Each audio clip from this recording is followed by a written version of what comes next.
प्रतिनिधी वृषाली कदम यांच्याकडे त्यांच्या सोबत आता सध्या मंत्री चंद्रकांत पाटील आहेत। वृषाली,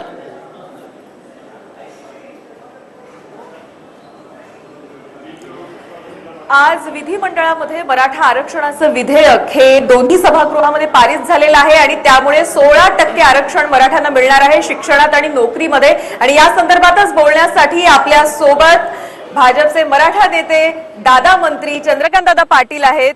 दादा, आज खुश असाल तुम्ही, 16% आरक्षण तुमच्या सरकारनं मराठ्यांना दिलेलं आहे। अतिशय खडतर असा खरा तर प्रवास होता मराठ्यांचा आरक्षणापर्यंत पोहोचण्याचा आणि आज अखेर हे आरक्षण मान्य झालेलं आहे। तुमची पहिली प्रतिक्रिया काय आहे?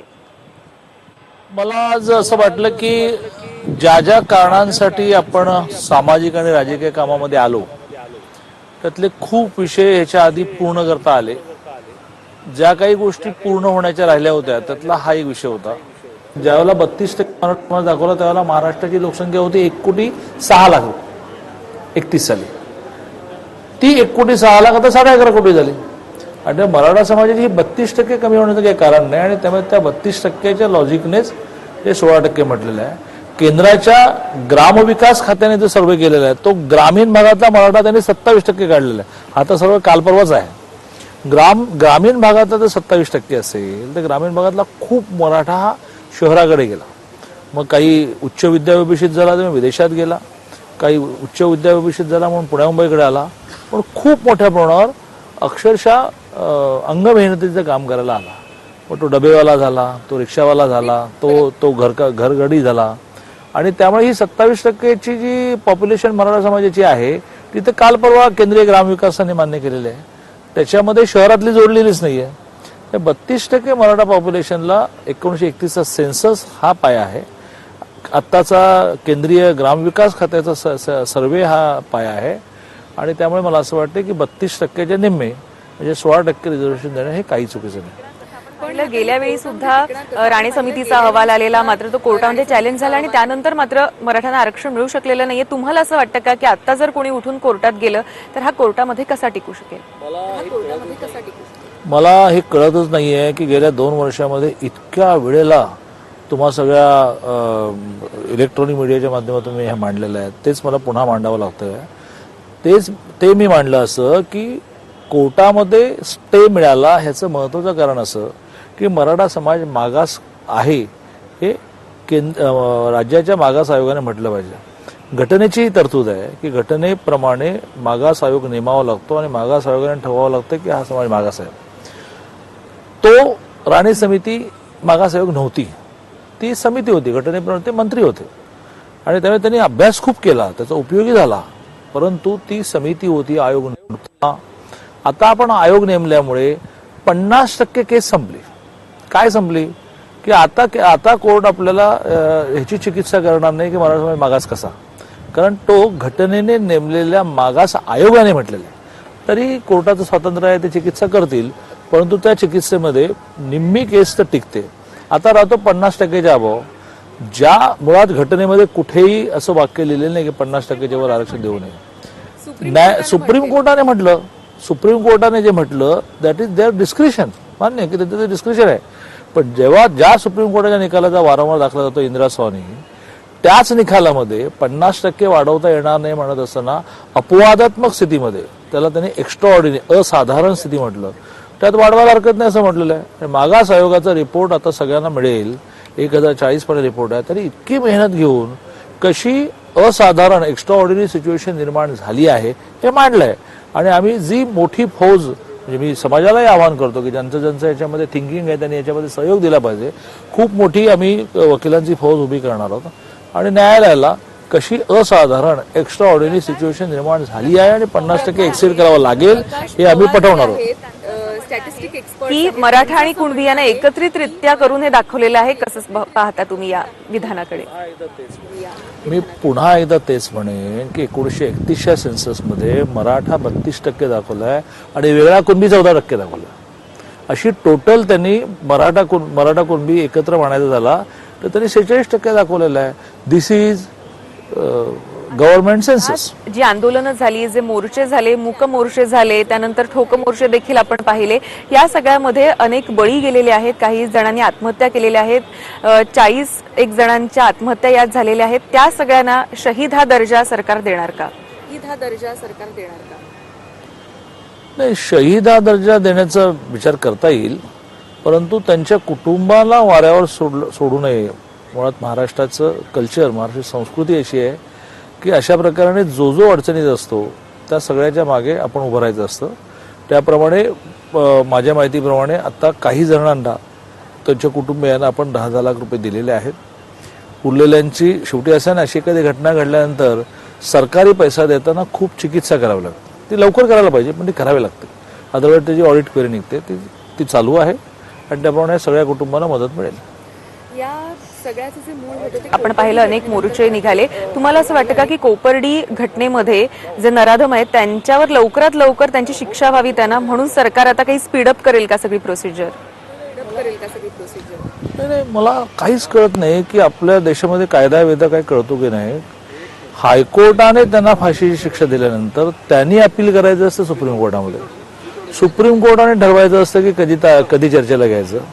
त्यामुळे हा आता सुप्रीम कोर्टाने ठरवण्याचा विषय आहे. ज्या वेळेला केस स्टँड होईल त्यावेळेला शासनाच्या वतीने आपण लढाई करणार की बाबा यांची फाशी कायम झाली पाहिजे. नक्कीच. हा जो अहवाल आता आलेला आहे, तर सॅम्पल सर्वे खरं तर केलेला 45,000 लोकांमध्ये झालेला आहे. तर हा नेमका कसा झालेला आहे आणि तुम्हाला वाटतं का की या सॅम्पल सर्वेच्या आधारावर हे जे आरक्षण दिलेलं आहे खरंच टिकू शकेल? सॅम्पल सर्वेच्या आधारे एखादी गोष्ट सिद्ध करणं, अशी साधारणतः एखादी गोष्ट सिद्ध करण्याची परंपरा आहे. आणि त्यामुळे मला असं वाटतं की 45,000 घरं आणि 2,80,000 निवेदन, इतका सगळा डाटा त्यांनी प्रोसेस केलेला आहे. 5 एजन्सीजने 5 विभागामध्ये हा डाटा केला आहे. एका जिल्ह्यामध्ये त्यांनी 5 तालुके काढले, प्रत्येक तालुक्यामध्ये 10 गावं काढली. असा तो एकाच जिल्ह्यामधले 45,000 नाही आहेत, सगळ्या जिल्ह्यांचा केलेला आहे.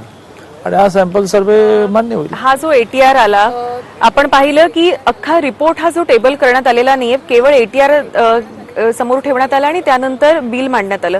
अख्खा रिपोर्ट दादा का नाही नेमका टेबल करण्यात? काय नेमकी त्यातली कारणं होती? अख्खा रिपोर्ट टेबल करण्याची परंपराच नाहीये. त्याचा जो कायदा आहे तो कायदा हे सांगतो की वार्षिक अहवाल दिला पाहिजे की वर्षभरामध्ये मागास आयोगाने कुठल्या जाती जोडल्या, कुठल्या जाती काढल्या. तो येईल मार्चला. त्यामुळे अहवाल टेबल करण्याची पद्धतच नाही, तर त्याच्या कुठल्या शिफारशी तुम्ही स्वीकारल्या त्या आम्ही मांडल्या. 3 शिफारशी आम्ही स्वीकारल्या. ते 3 म्हणजे त्यांनी दिलेल्या 3 शिफारशी स्वीकारल्या.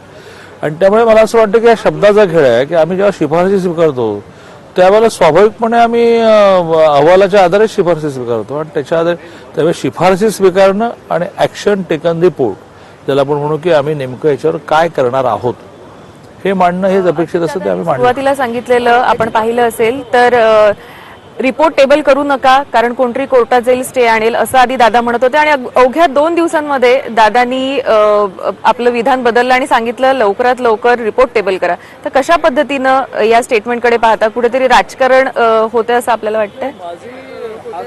नाही, माझी हात जोडून आपल्या 11.5 कोटीच्या महाराष्ट्रातल्या समाजाला विनंती आहे की राजकारण या ठिकाणी ते फक्त एकच दिवस असतं. निवडणूक सकाळी 8 ते संध्याकाळी 5, त्याच्या आधी प्रचार 15 दिवस 3 आठवडे. त्यानंतर जे कुठलं सरकार आहे त्यांनी पण इनिशिएटिव्ह घेतला पाहिजे आणि विरोधकांनी इनिशिएटिव्ह घेतला पाहिजे. सगळ्यांनी मिळून महाराष्ट्राचे प्रश्न सोडवले पाहिजे.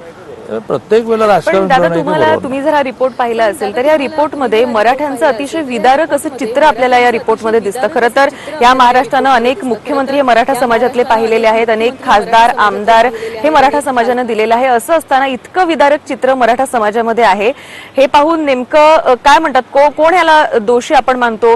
आमदार, खासदार, मंत्री हेच याला दोषी आहेत? नाही, आपल्या समाजामध्ये आपण श्रीमंत होण्याच्या बरोबरीने, आपण सुशिक्षित होण्याच्या बरोबरीने, आपण सुसंस्कृत होण्याच्या बरोबरीने आणखीन 10 लोक श्रीमंत झाले पाहिजेत, आणखीन 10 लोक सुशिक्षित झाले पाहिजे, आणखीन 10 लोक सुसंस्कृत झाले पाहिजे, याचा प्रयत्न होत नाही.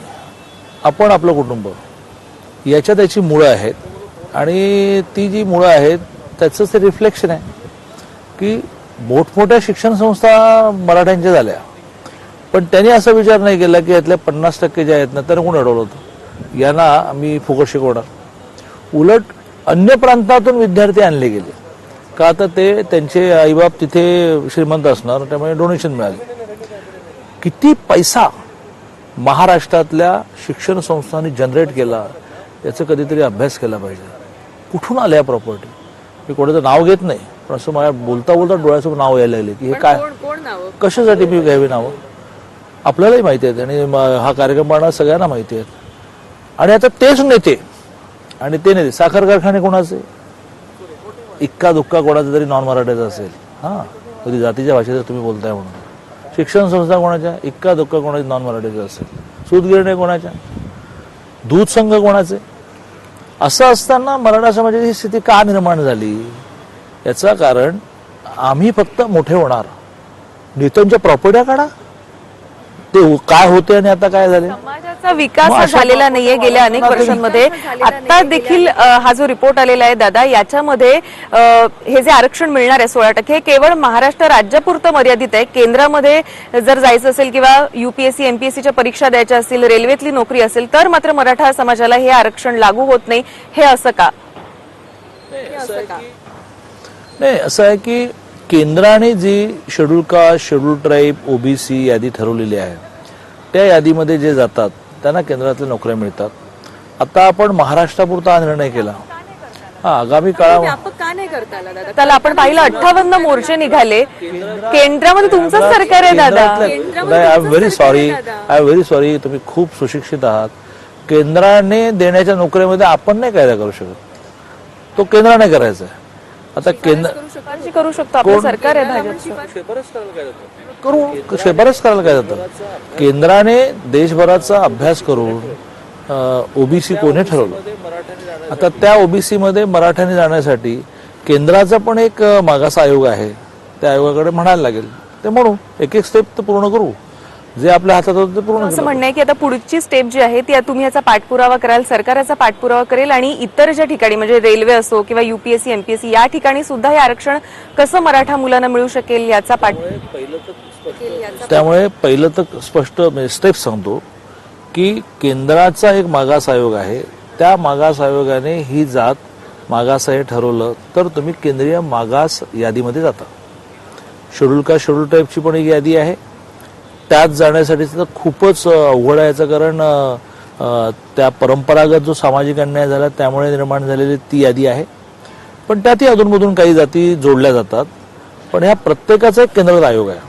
मग तो शेड्यूल कास्ट आयोग आहे, तो शेड्यूल ट्राईब आयोग आहे आणि OBC आयोग आहे. या आयोगाकडे आगामी काळात प्रयत्न करावे लागतील किंवा मराठा समाज महाराष्ट्रामध्ये मागास आहे आणि त्यामुळे त्यांना केंद्रीय यादीमध्ये घ्या. या अशा पद्धतीचं विधेयक मांडलं जातं तेव्हा सामान्य मराठा जो माणूस असतो त्याला हा प्रश्न पडतो की आता मला महाराष्ट्रामध्ये मिळेल, केंद्राच्या मला परीक्षा द्यायच्या असतील तर काय, म्हणून हा खास करून प्रश्न होता. पण जी जनगणना झालेली आहे त्या संदर्भात अजूनही दादा संभ्रम आहे थोडासा, कारण आपण म्हणतोय की काही संभ्रम असण्याचं कारण नाही. काय झालंय, महाराष्ट्रामध्ये काही जण झोपलेले आहेत, त्यांना जरा समजावून सांगितलं की ते उठतात. काही जणांनी सोंग घेतलेलं आहे, त्यांना कसं काय उठवणार. त्यांना तुम्ही 31चा सेन्सस मांडा, त्यांना तुम्ही केंद्रीय ग्रामीण विकासाच्या डिपार्टमेंटचं आकडेवारी द्या. तर नाही, ठीक आहे, तुमचं तुमच्याकडे, आमचं आमच्याकडे. पण जी जनगणना होणार आहे ती देखील ग्राह्य धरावी अशी मागणी OBCंची होती, तर आपण याकडे कसं पाहता. आपल्या देशामध्ये 1931 नंतर जनगणना दर 10 वर्षाने होते, जातवार जनगणना झाली नाही. 21ला होणार आहे की नाही कोणाला माहिती. अशी मागणी आहे देशभरामध्ये किंवा खूप वर्ष झाली. आता तुम्ही इथं जातवार जनगणना करा, सोपं नाही जातवार जनगणना करणं, कारण तुम्ही जे सांगितलं ते मी लिहून घेणार. तुम्हाला जातीचं सर्टिफिकेट मिळतं म्हणजे तुम्ही ते जातीचे नसतात. तुम्हाला मिळालेलं जातीचं सर्टिफिकेट जेव्हा व्हेरीफाय होतं तेव्हा तुम्ही ते जातीचं होतं, मग तुम्हाला सवलती मिळतात. पण तुम्ही सांगता की मी X आहे, मी Y आहे, Z आहे. पण तरी एक मोठी अंदाज येण्यासाठी जातवार जनगणना करून ती डिक्लेअर केली. 11ला झाली आहे, पण ती डिक्लेअर करण्याचं सरकारने काय माहित नाही पण नाही केलं. त्यात असं म्हणून मी साहस नाही केलं, कारण कधीतरी तर जाती संपणार आहेत की नाही. की आपण कुठली जात किती टक्के आहे आणि ती पॉलिटिकली किती पॉवरफुल आहे असं चालू राहणार आहे हा मुद्दा. असं म्हणणं, पण हे किती झालं तरी जात जात नाहीये आणि आजही आपण पाहतो की मतदारसंघामध्ये जरी एखादा उमेदवार द्यायचा असला तरी देखील त्याची जात पाहिली जाते दादा.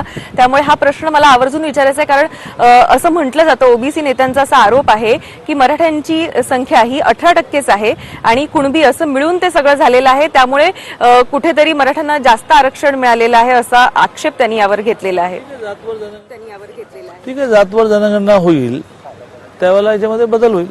आज तरी 31चा बेस पकडून हे झालंय. खडतर प्रवासानंतर आता विधेयक पारित झालंय. मुख्यमंत्र्यांनी खरं तर सांगितलेलं 1 तारखेला जल्लोष करा, पण आता भाजप जल्लोषाच्याच मूडमध्ये सध्या दिसतंय.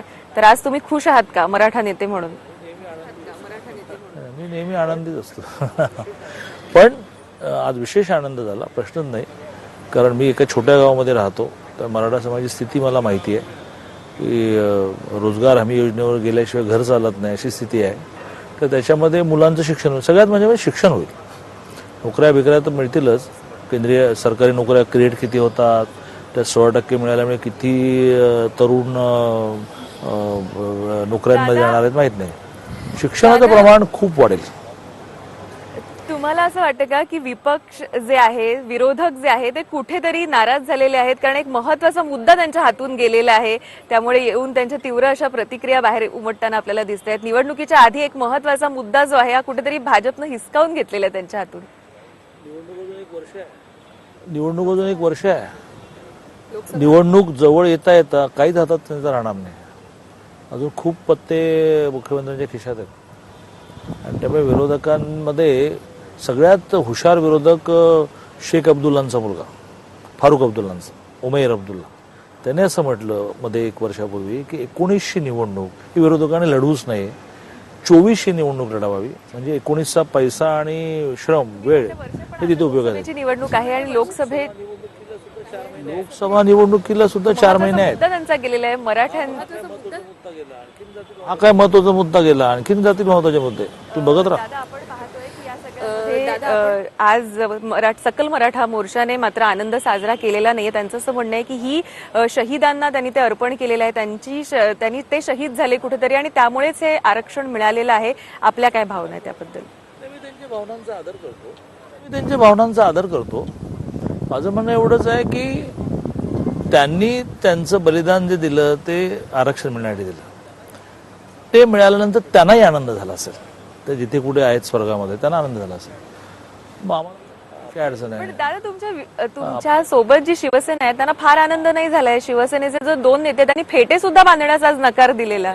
फेटे बांधण्यावरून काय आनंद व्यक्त झाला? फेटे बांधण्यावरून काय आनंद व्यक्त झाला की नाही? मग 2 जणांनी नाही बांधला तर उरलेल्या त्यांच्या समजा 63 म्हणून 2 गेले 61 जणांनी बांधला. 2 मोठे नेते रामदास कदम आहेत, दिवाकर रावते आहेत, त्यांनी सांगितलं की आम्ही फेटे बांधून घेणार नाही. फेटा हा विषय असा आहे की जो अनेकांना बांधायला आवडत नाही. डोकं दुखतं, केस विस्कटतात. हो, अनेकांचं कारण आहे ते. रामदास कदम आणि दिवाकर रावतेंनी आता मंत्रिमंडळाच्या बैठकीमध्ये मुख्यमंत्र्यांच्या अभिनंदनाचा ठराव मला मांडायला लावला. माझं म्हणणं होतं तुम्हीच मांडा, आणि दोघांनी अनुमोदन दिलं. रिपोर्ट होता नारायण राणे समितीचा. त्यांचा असा आरोप आहे नारायण राणेंचा की हा आमचाच खरा तर अहवाल आहे, फक्त रॅपर बदललेला आहे, आतली गोष्ट तीच आहे, आतले मुद्दे तेच आहेत. फरक खूपच जमीन अस्मानाचा आहे. म्हणजे नारायण राणेंनी मेहनत खूप घेतली. त्यांना मनापासून वाटत होतं की मराठा समाजाला आरक्षण मिळायला पाहिजे. तो डाटा उपयोगी पण पडला. तोच डाटा वापरायचा होता तर 4.5 वर्ष का थांबलात? आधीच घेऊन का नाही डिक्लेअर केलं? ही समिती होती, हा आयोग आहे. कायदा असं सांगतो की मागास आयोगाने म्हणावं लागेल की मराठा मागास आहे. नारायण राणेने म्हटलेलं त्यांना चाललं नाही. नेमका असा काय फरक आहे काय जे राणे समितीत आणि ह्याच्यामध्ये फरक आहे असं तुम्ही म्हणू शकता? हाच मेन फरक आहे ना. हाच मेन फरक आहे ना की घटनेप्रमाणे मागास आयोगाने म्हणायला लागतं. आपण घटनेप्रमाणे मागास आयोग नेमला आणि त्या मागास आयोगाने म्हटलं की मराठा समाज मागास. हा बेसिक फरक आहे. याच्यावरच सगळी केस होती. म्हणजे माझा दावा असा आहे, न्यायालयाला सगळे अधिकार आहेत, माझा दावा असा आहे की आता मागास आयोगाने मराठा समाजाला मागास म्हटलं याची न्यायालय चिकित्सा करणार नाही. नारायण राणेंनी म्हटलं त्याची चिकित्सा केली नाही. म्हणजे त्यावेळेचे डिबेट जर आठवले तर न्यायालयाने असं म्हटलं की कोण म्हणतं मराठा मागास आहे? तर तुमचे तर 150 आमदार आहेत. असं न्यायालयाने म्हटलं समजा असेल त्यावेळेला, तर ते का म्हटलं? तर समितीने काढलेल्या निष्कर्षाला कुठलाही कायदेशीर आधार नाही.